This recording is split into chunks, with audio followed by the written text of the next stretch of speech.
Hello, everyone. It's Graham Coath, another My Music. It's Friday afternoon, my favourite day of the week, yours too. And in a minute, we're going to be speaking to Martin. But first, it's this.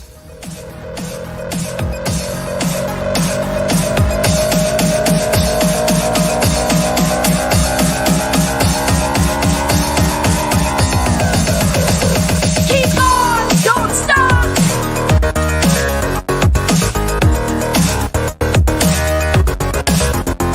Keep on, don't stop.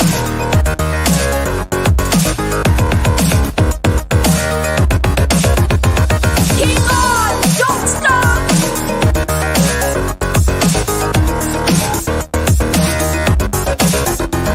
Keep on, don't stop.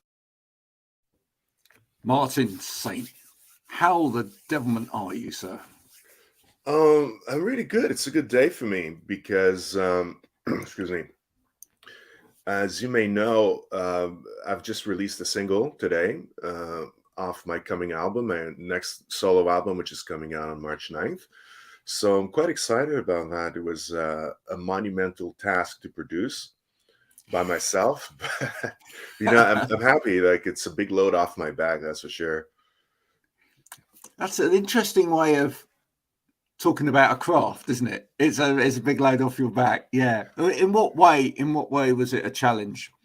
Well, I'd done it before, solo releases and so on, but this time was slightly different because the other previous times it had almost happened by accident, whereas this time I really set out to do it from A to Z, from scratch, basically. And also, as you know, I'm with the Ember Glows, my band, which is always the priority, obviously. But in a band, you divide the tasks. Everybody has different strengths, and we also have our manager, Mark, whom you know. So it really evens out the load, so you don't feel like it doesn't rest entirely on your back. Whereas when you're self-producing something by yourself, but obviously self-producing, so it is it involves a lot more. You have a lot more freedom, which is the good part. That's the trade-off, right? But it's just, it takes longer. Everything takes longer, and even now I'm in the process of doing the work that a manager would normally do. So I have to be the artist and the manager at once. Explain to people who have never been through that process. What sort of things take longer? Is it literally things like the fact that you've just got to do all of the different bits of the workload, and that makes it longer? But also, is it the fact that you've got nobody to turn to necessarily, and for every little bit, and give you instant feedback? There's that. Also, the thing is, I play every instrument, so I mix. I have to do the writing, do the performing, the recording, the mixing, the engineering, and so on. But luckily, I'm very well surrounded because there's a thriving scene here in Montreal, and I have a lot of friends, good friends who are also very talented. So on a number of songs that you may have heard, I had some special guests, including my bandmates on different tracks, and also a couple of guest vocalists as well for back vocals, and a duet as well. Yeah. So anyway, as I always like to point out, I say it's with a little help from my friends. Let's talk about the duet, because was it a difficult choice picking the female voice to go next to your voice, or not? Not at all, because Ursa Minor, she's a good friend of mine, and she also has her own projects here in town. She's doing quite well. And the thing is, with that song, it's interesting because I'd always wanted to do a song in 3/4, like a waltz, a slow, melancholy, like darkly romantic sort of waltz, a bit like Nick Cave type, if you will. Yep. And I also wanted to do a male-female duet. And it turned out that I had this song that I was working on that was the perfect vehicle for both these options at once. Like we could make this happen in one song. And then, so is she your Kylie Minogue then? If you're Nick Clegg, I would think more like more PJ Harvey. yeah. But you know So what I'm saying. yeah, no, absolutely, yeah, sure. And then what happened was I just recorded like as I always do, an iPhone demo with just myself playing and singing both parts. I didn't do the high parts, and I didn't bother with that, but I just sang it in my own voice, and I sent it to her. First of all, I always leave people a way out to bow out graciously if they're not interested, and I don't take these things personal. So it's like, if it's your thing, if you feel it, and if you don't, that's totally fine, right? So I asked her, do you like the song? Would you like to do these parts with me? And it's going to be a duet. And luckily she said yes, but she had the voice that I was looking for that, which is that once there's something childlike and a little icy at the same time. And it's very like different, contrast with mine.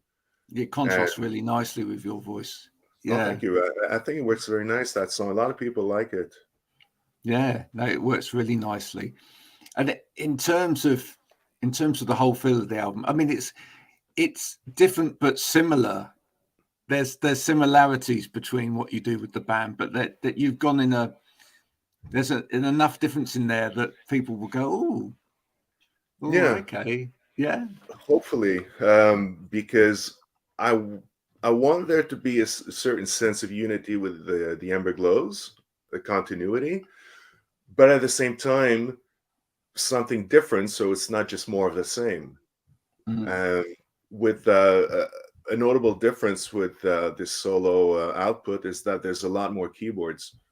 There's different type of orchestration here and there, but you can tell that the writing comes from a similar place. So I'm happy with that. And at the same time, it's normal because as I was saying before, when you're in a band, there's going to be compromises. There's going to be like the strengths and the creativity of different people, like sort of like blending together. Whereas solo is just, as I put it in a sort of maybe a dry wit would be like enough rope to hang yourself. It's just because you have all the latitude and freedom to. It's all in your back, basically.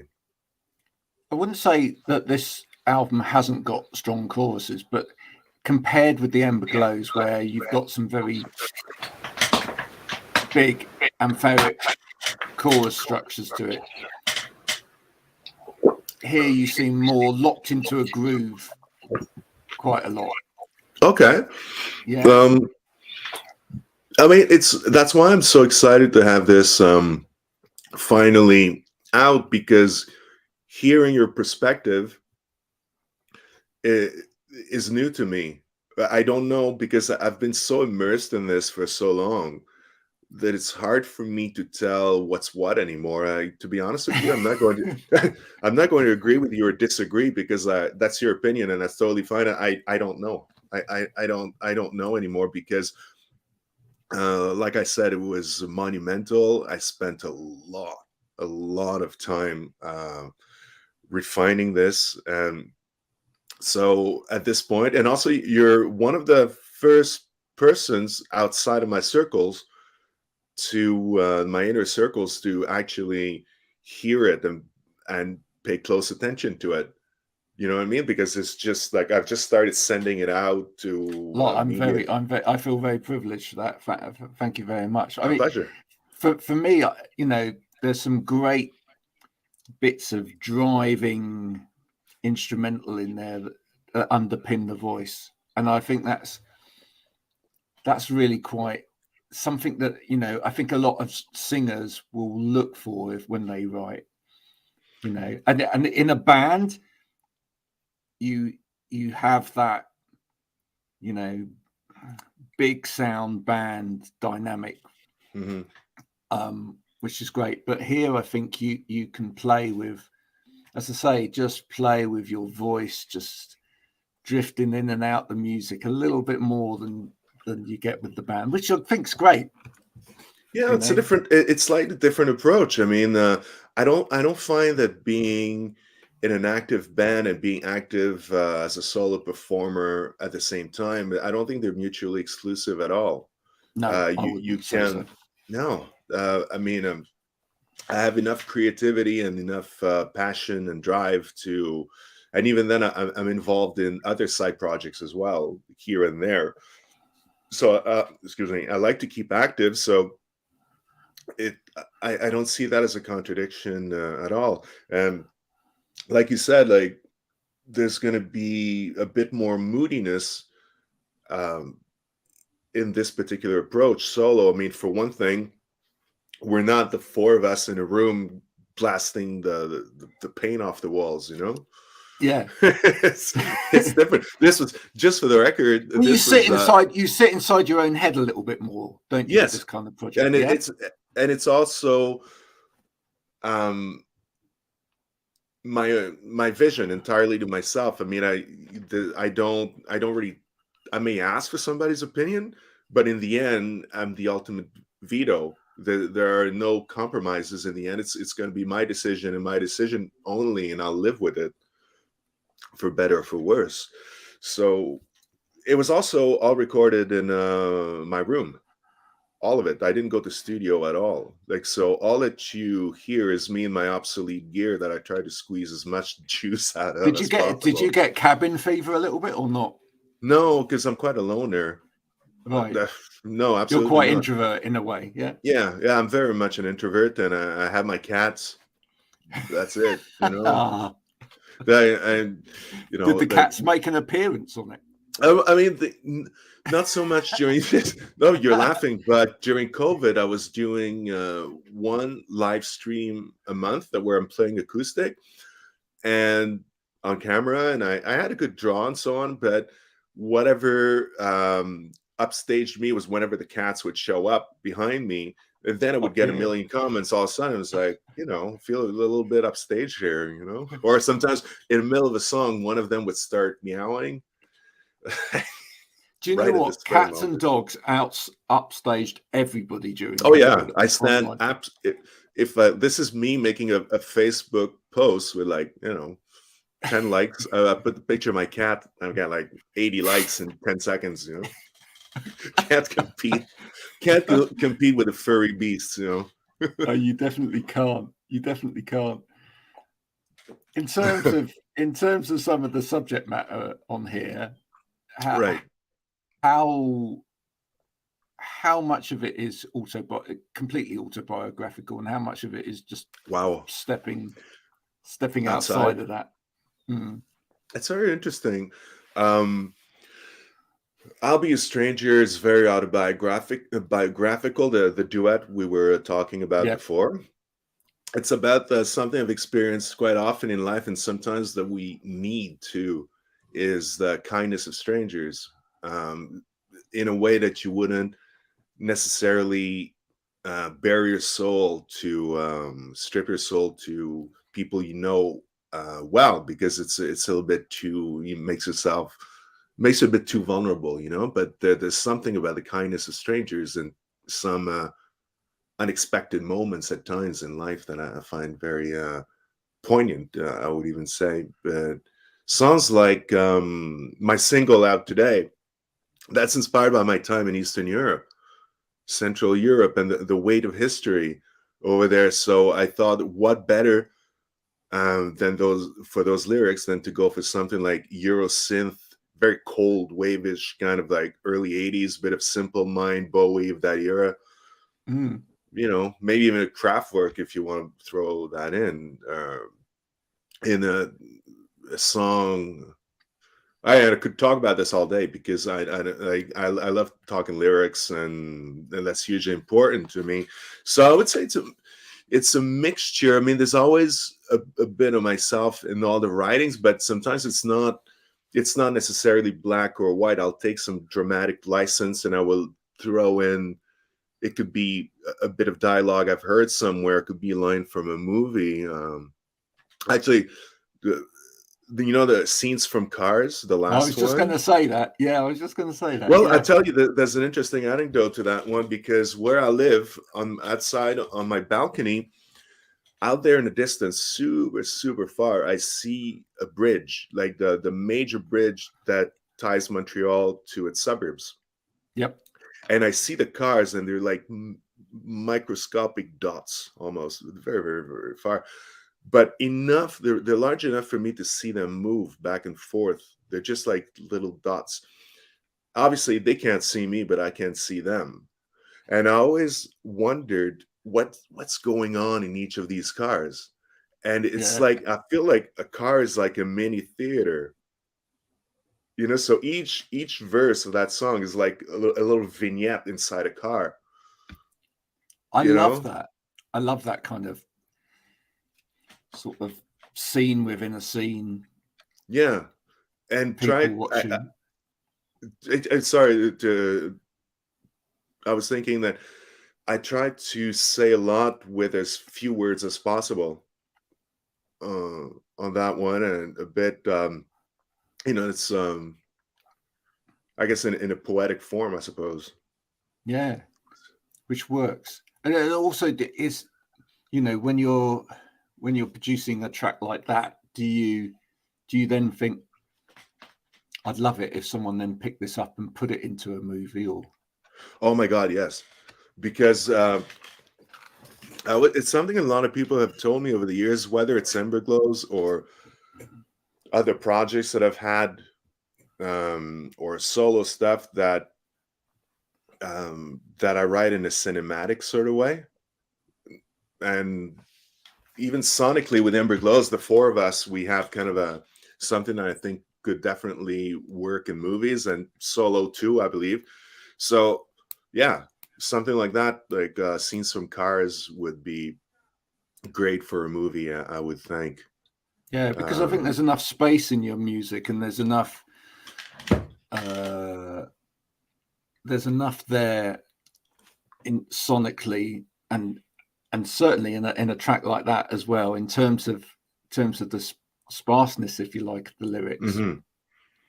to enable someone to, alongside somebody else's visual representation, to create so many different layers that the audience member can then actually take themselves into a number of different readings. And that's really important, isn't it? I think if you're gonna write stuff that potentially could go into a movie, that it's just not saying not too much in your face. It's not too much in your face, I guess, so we can agree on that. It's well, I'm very happy you see it that way, because that was kind of the goal. It is moody, but I think it's also catchy. There's a certain melody to it, if I may, like something a little hypnotic to it. At the same, there's no choruses, there's no hooks, and even the title of the song is not even in the song. It's scenes from Cars, and then it's just vignettes, but there's no chorus or recurring line at all, really. But I would love to see that in a movie. I'd love it. It's a fantastic piece of work, this album. Thank you. From start to finish. In terms of what comes next. Well, you see, that's a very good question, because I was even like telling people close to me lately that, precisely because I spent so much time on that, and it's taken a while, that to me, like, it's new to the world right now, but to me this is old stuff. Like, I'm somewhere else now. Like, I'm fed up. Like, I don't want to hear these songs anymore. So I'm somewhere else, and I'm not quite sure. Well, I already have some stuff that I'm working on that, for the near future. Like, now, whether that's going to end up with Ember Glows or whether that's going to end up in solo, I don't know. But there's one thing I can tell you, though, is that my next solo thing will be different. I don't want to just do more of the same and just follow a recipe, because I would get bored, and the people would get bored too, get tired. Yeah. And that's one thing I find too as a solo artist, if I'm referring to solo artists that I particularly like Bowie or Iggy Pop, or more recent Jarvis Cocker, or even some of the stuff that Alex Turner has done apart from the Arctic Monkeys. It's just that I find you have more license to completely go off track. You put out an album that has a certain sound, and then you say, okay, next one, Nick Cave as well, I'm going completely different. Yeah, I think you have more license to do that as a solo artist than as a band.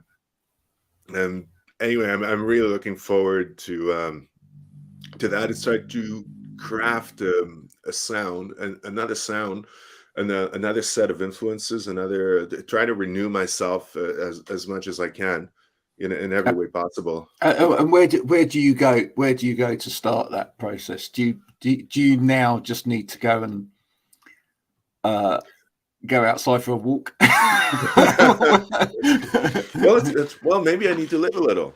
Yeah. Maybe I need to live a little more, experience more things, read more books, see more, have more joy, more hardships. I was going to say, so as soon as this was over, what was the prevailing sort of feeling that I need to get to a cafe? I need to after this. When you finished this album, did you feel like now I need to get out there, I need to sit in the cafe, watch some people, drink a cup of coffee, read some Kerouac, read some Kerouac, that's good. Well, it's interesting because first of all, I don't really realize that I'm done yet. I'm only starting to realize sometimes when I'm home, because before it was, I have to go mix now. I have to go redo this track. I have to do this. And then I'm like, wait a minute. Well, I don't have anything that I must do right now. So I'm starting to feel a bit of a void.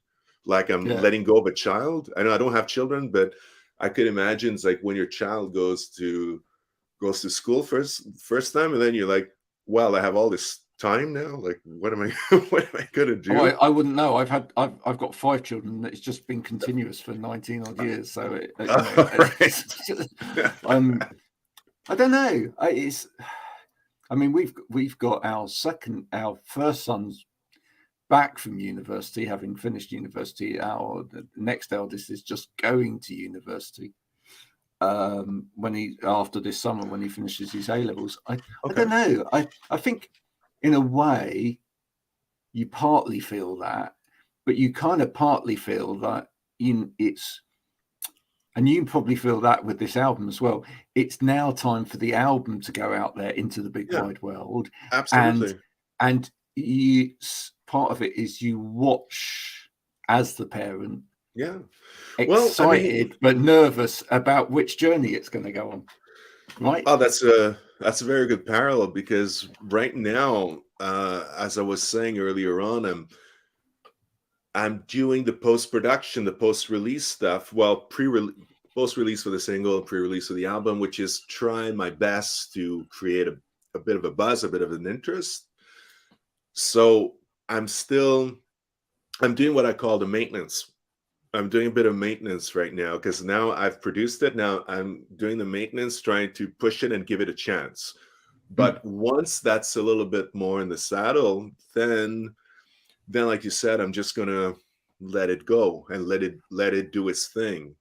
And then I'm going to be more actively looking for the next thing. But the thing is, I write every day almost. So I've already got a few sketches of songs. I mean, other songs that are in my back drawers as well have been hanging there forever too, that I may decide to put out or re-record in a better now that I'm better at what I do. I hope so, than I was before. So I'm not. In other words, my plate is fairly full. I mean, I'm not going to get bored.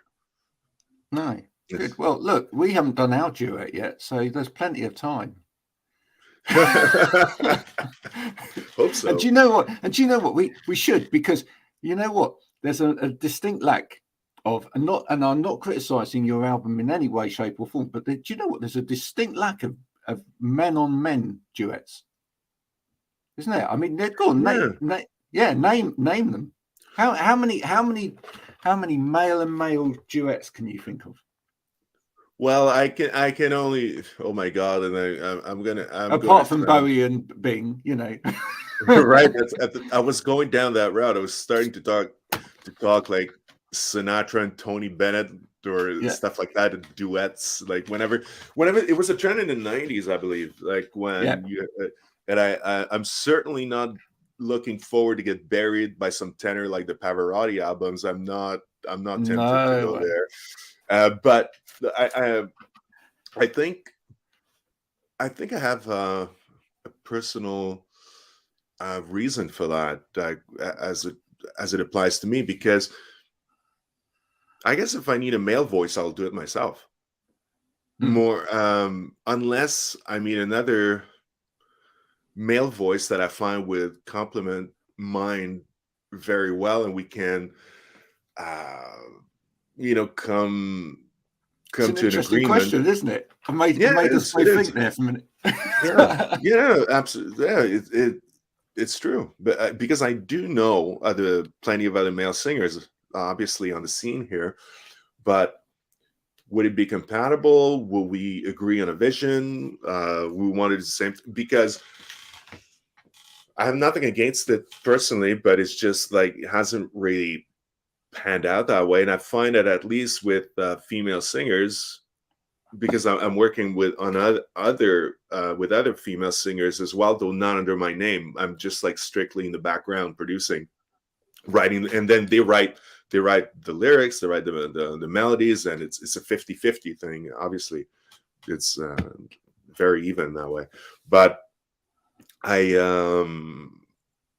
feel like there's more of a contrast. There's more of a different energies, yin and yang sort of. Yeah. That's I guess that's why I'd be more drawn, and I guess other performers too would be more drawn to having that duality. I think part of it comes from, as a singer, you look for the things you can't do with your own voice. Yeah, right, for sure. Yeah, you know. And so, as you said right at the beginning, I'm not going to sing those bits right up there. Yeah, that's not in my that's not in my. No, and I don't think anybody wants to hear that either. No, so maybe that's part of it. Maybe it's just like maybe naturally as well. I think maybe that we hear in our head other things or other parts as we're singing, which are perhaps if we've got a lower voice, that are higher parts, etc. But we know that physically we can't produce those, so therefore we go, where who can do that? Right. That's not you're totally right. But I think there's something else too, which is, and at least speaking for myself, because it adds the energy and the contribution of someone else. Yeah. You see, because even on the other tracks, like when I invited Richard in the Universe to do the other guitar, I could have done it myself. It's not that I couldn't do it, but I wanted to see what he would do. So all I did was I directed him a bit. So I want you to play here and there, that kind of thing. And then you do your thing. And that was it. That was the extent of my guidelines, and that was it. Kevin, it's like saying, here's the canvas. Right.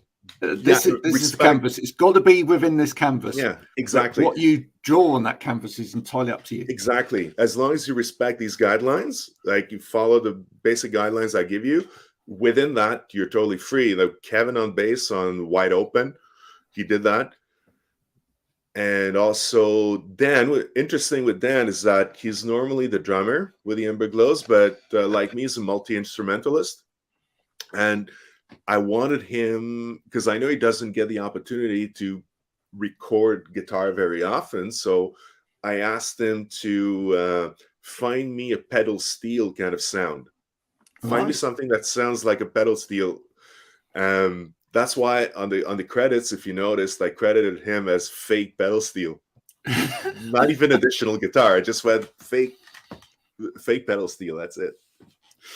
And in a way, that's nice as well, because you've used this opportunity to not only allow you to stretch yourself outside of the band, but also to stretch the members of the band as well. So I'm sure they're incredibly grateful for that in terms of that opportunity, and that's part of the whole process. Or it's actually part of being friends with other people as well, isn't it? Yeah, within for music. sure. And we with the band, I hope that this shines on the other members of the band too, because it showcases. There's 3 songs that showcase the other members of the band in another context doing something else, right?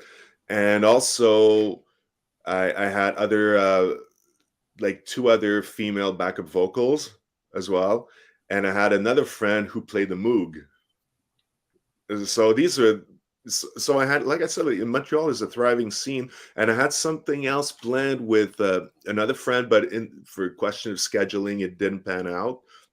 But what I'm trying to say is just that because of how thriving the scene is here, like, and I feel myself very lucky. Like I'm well surrounded, and I've always been open to return the favor. I've done it with, Ursa, I said, who's on a duet with me at one point with her project. She wanted a narration of some kind, so I did a narration, like a short narration on one for a song. So there's that sense of helping each other out that I really like, and see what one can bring to the other one's sound. That is actually where you sometimes do find another male on a male track, which is a narration. All right. Sometimes. Yeah, well, I can do the narration thing. There you go. You can do it, Martin. It's been a pleasure talking to you about the album. So schedule wise, when are you looking for the album? When's the album due to go out? The single is out as of now on Bandcamp. It will be out on the as far as the rest of the digital platforms. It will be out at the same time as the album, which is March 9th. So literally 2 weeks from now. 2 weeks, folks. Yeah. You've got 2 weeks to save your Bandcamp. pennies. Yeah. Right? And it comes, well, obviously the front and back covers. And I also have a PDF with the lyrics, because I find the words are extremely important to me. So that's why I always provide them. And if you for karaoke. Karaoke purposes. Yeah, and I was going to say, and if you send Martin a bit of money, extra money, he might even sign the PDF. How do I do that? Oh, yeah, you can get software for that. You're putting me in the hot seat now. I don't know how to do that. Well, you might just print it out and post it if they can send you enough money. That's right? good. That's good. That's good. Yeah. Martin, it's been a pleasure, as always. Do check out Martin Saint's album when it comes out a couple of weeks' time. As this goes round and we share it on various social media, do connect with him and the band in terms of the social media, and that way you'll find out when it all happens. Go to Bandcamp, pre-order. May I say that on Facebook I'm Martin Saint Music. You better say that, because otherwise people will never find you in a million years. Martin Saint Music. That's it. Martin Saint Music on Facebook. So wherever you are, whatever planet you're on, and by planet I mean social media platform, do check out Martin over the coming weeks. Thank you so much for sharing it with me, Martin. It's been an absolute pleasure. I Always really, nice really enjoyed to it. chat with you. And you. We'll see you soon. This has been another My Music. Do subscribe. Don't pay me anything because I don't want paying. I just want you to pay these guys because they're making the music. Until next time, bye for now.